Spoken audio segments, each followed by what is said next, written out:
Just the facts, ma'am. This video is going to go over a developing story coming out of Ohio, where a doctor at Mount Carmel West Hospital has allegedly injected at least 27 patients over the course of 3 to 5 years with fatal overdoses of fentanyl. I should also note that so far from what I've seen, it does not appear that these cases have anything whatsoever to do with organ donation. The physician's name is Dr. William Husel, and there are two aspects to this case that really sets him apart from other infamous cases of killer doctors or nurses. We'll get into that later in the video, but let's start off with a statement from the president of the hospital. Hello, I'm Ed Lam, President and CEO at Mount Carmel Health System. Mount Carmel recently reported to authorities the results of an internal investigation regarding the care provided by a doctor who until recently worked with patients requiring intensive care. During the 5 years he worked here, this doctor ordered significantly excessive and potentially fatal doses of pain medication for at least 27 patients who were near death. These patients' families had requested that all life-saving measures be stopped. Following our discovery, we addressed related patient safety issues. We removed this doctor from all patient care and terminated his employment. We reported this situation to the appropriate authorities, including law enforcement. So Mr. Lam made 3 statements that appear to conflict with other sources.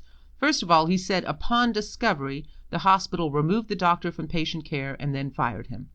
Technically, yes, that's true. However, the news reports all say that a hospital staff member brought this to their attention October 15, 2018, at which point the hospital started an internal investigation. They did not remove him from patient care until November 19th, when another incident occurred. Several articles mention this other incident. They don't say what it was, but I think we can guess. After that last incident, then they removed him from patient care and eventually fired him. Mr. Lam also stated that all of the victims were near death and that the families had asked that life-saving efforts be stopped. Well, there's been 3 lawsuits filed so far by families of the victims. In 2 cases, they have given press conferences, and their statements directly conflict with Mr. Lam's portrayal of the situation. This first press conference is with Christine Allison and her attorneys. She's going to describe the day that her husband, Troy Allison, died. Was he immediately taken into ICU when he arrived at Mount Carmel? No, he was in the emergency room. I had called the squad. He was short of breath, so I called the squad, and I was talking to him. I said, "I'll see you in a minute. I'm on my way." And he's like, "Okay." And when I got over there, they wouldn't let me back there, and they just kind of kept putting me from room to room and wouldn't answer any of my questions. And did he eventually go to ICU at any point? Yeah, later, once I finally got back there, yes, they took him up to ICU. And I'm sorry. It's just that I really expected to go to the hospital. They would, make him better. We would be home that night and go on with our lives. And that didn't happen. That didn't happen at all. And at that point, forgive me for not knowing, I'm not sure if I saw it in the complaint, he was dealing with organ failure and sepsis. Both. No, they just... That's our understanding from the records. It's the issue here is Mr. Allison was only in the hospital maybe 3 hours before he died. So this all happened very quickly, and certainly I can understand why it's a bit of a blur for Christine. As we discussed earlier, it's a little unclear if they ever really got to a diagnosis or a determination of what his status was going to be. We suspect that the cellulitis that he'd been dealing with on sort of a chronic basis led to a sepsis, and then the sepsis led to multi-organ system failure. I'm in shock. I mean, this is crazy. This is 2019. Hello. I mean, I really didn't think that this could happen in this day and age, to tell you the truth. With all you think that there's procedures and the system failed tremendously. What prompted you to contact the attorneys? I received a phone call from the hospital, and they called to tell me that my husband was given a lethal amount of morphine and that a detective would be contacting me in the next couple weeks. And please know that the person is no longer administering anything to any patients at this time. Do you recall having any direct contact with Dr. Husel? Yes. Can you tell me about that? He actually seemed very kind and very compassionate. I trusted him. I figured he knew what he was doing. I relied on his information that he was giving me, and now I'm finding out different. He's supposed to be the expert. Do you have a different opinion though? I have a very different opinion. I think the man should be in jail. Do you have any personal beliefs or thoughts about physician-assisted suicide? Do I have, well, I mean, like a Dr. Gorgorian, or, Right. believe it or not, I kind of believe in it. But this was not the scenario at all. My husband did not have a terminal illness that it was for sure he was going to die. That's not the scenario at all. I called the emergency squad to help with his breathing, and as I said, you know, he was only 44 years old. He was younger than me. How long have you been married? We've been married 11 years, but we've been together 18 years. And he wasn't just my husband, he was my best friend. This next video is with David Austin and his attorney. His wife, Bonnie Austin, 64, died at Mount Carmel West on September 30th, 2018, after Dr. Husel ordered a 600 microgram dose of fentanyl and a large dose of anti-anxiety medication Versed through her IV. We're watching TV. She was sitting in her chair and she started having trouble breathing. She said, call 911. And I guess she went into cardiac arrest out there in the thing. And they done CPR. They were doing CPR on her. We got to the hospital in the machine there and got her. Had to shock her 2 or 3 times. But they finally got her to where she could be on her own, but with help of the machine. But she could be on her own. So everything seemed to be okay, you know. But they want to take her up to ICU, which she'd been there before. So I thought everything's going to be okay. They took her upstairs. And then out come this joker saying that she had... The joker, you're talking about Dr. Husel? Yeah. He said that she was brain dead. And the machine, the machine wouldn't bring her back. And then I lost it. I couldn't. Did you not believe him? Oh, I believed him. I had no choice. He's a doctor. I mean, I don't know. Can I go over that timeline with you real quick? Absolutely. 7:37, she arrives. The squad says they get her to the hospital around 7:37 p.m. Mm-hmm. Then they go through the emergency room, call the surgeon down, take care of the pneumothorax with a chest tube. She goes up to ICU. At 11:15, the pharmacist signs off on the fentanyl dosage. At 11:23, 600 micrograms of fentanyl were given, along with Versed. Then the notes show at 11:28, it was then at 11:28 that the family decided to make a withdrawal of care. So apparently it was 5 minutes after the 600 So micrograms. he was actually, the fentanyl was given to her before. Well, I'm just telling you what the records show. At 11:23, the fentanyl was given. At 11:28, it's noted that the family made a decision to withdraw care.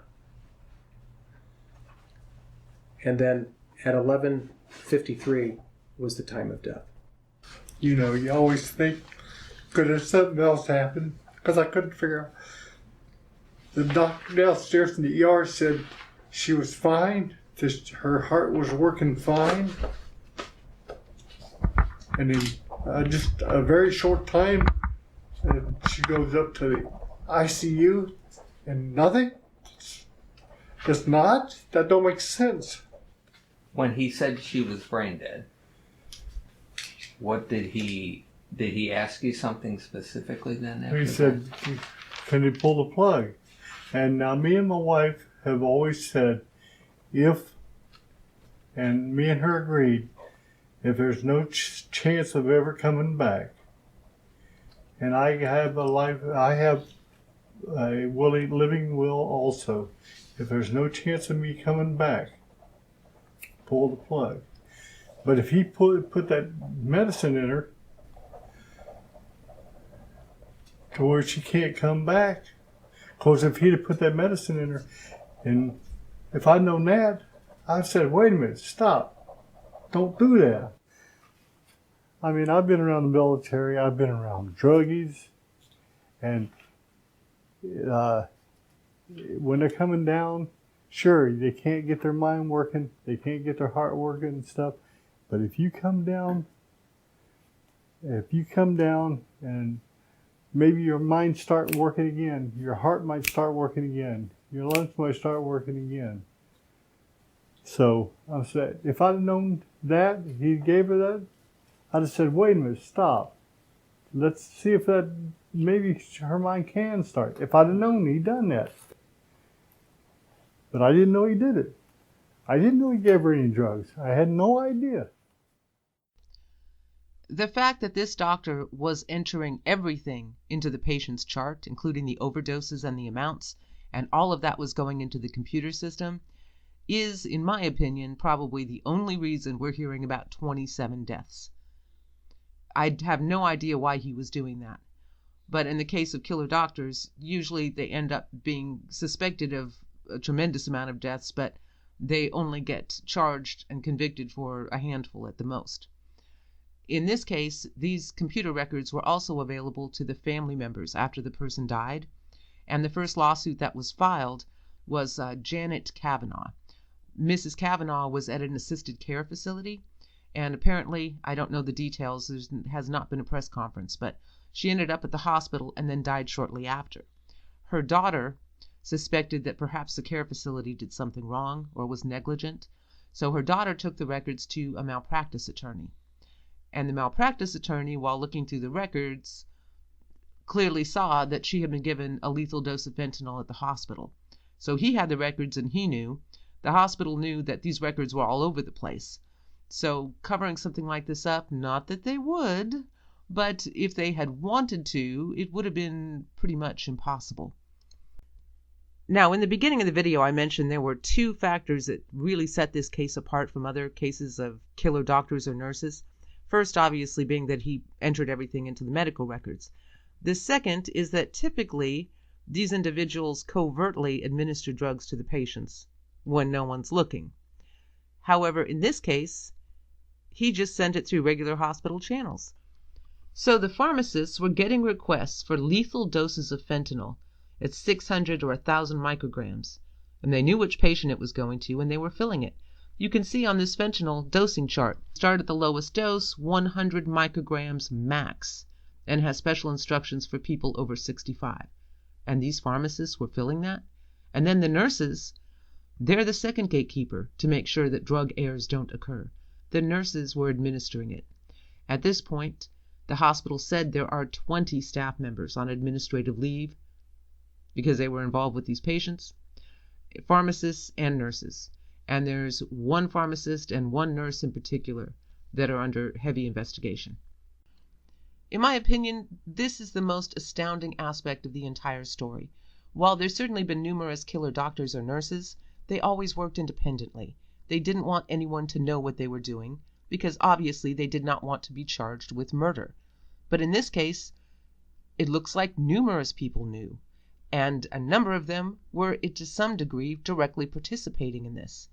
Now, I would have to suspect there probably were alerts made to the administration by nurses or other staff that thought something was off here, and they were probably ignored. Okay? That's my personal opinion. However, the fact that people were knowingly participating in this, even if they have no moral compass whatsoever, they know this is in the hospital record. They know family members can access these records. What were they thinking?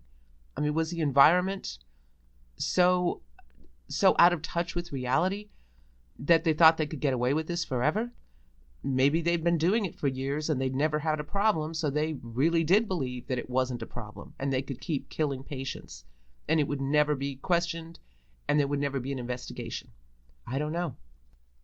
And the hospital administration should have realized that this was a possibility because it had happened before in Ohio. One of the most infamous medical serial killers operated out of an Ohio hospital for several years. Michael Swengo, he killed numerous patients at Ohio State University Medical Center. And when this was happening, nurses did report it to the administration, who told the nurses that they were just being paranoid. Well, at a certain point, the hospital really did investigate. They realized that, yes, he likely is killing patients.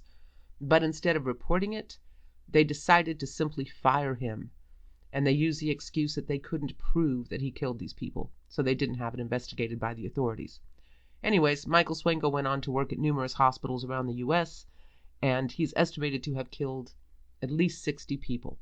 Some of those actually occurred at a missionary hospital in Africa at one point. Very interesting story. And this made the news. It was on 2020. It was on 60 Minutes. So the hospital administration at Mount Carmel West was certainly aware that killer doctors exist. But getting back to the Mount Carmel West story, it looks like there may be more than 27 patients involved. We are considering representation of additional families of the 27 that have been identified and notified by Mount Carmel.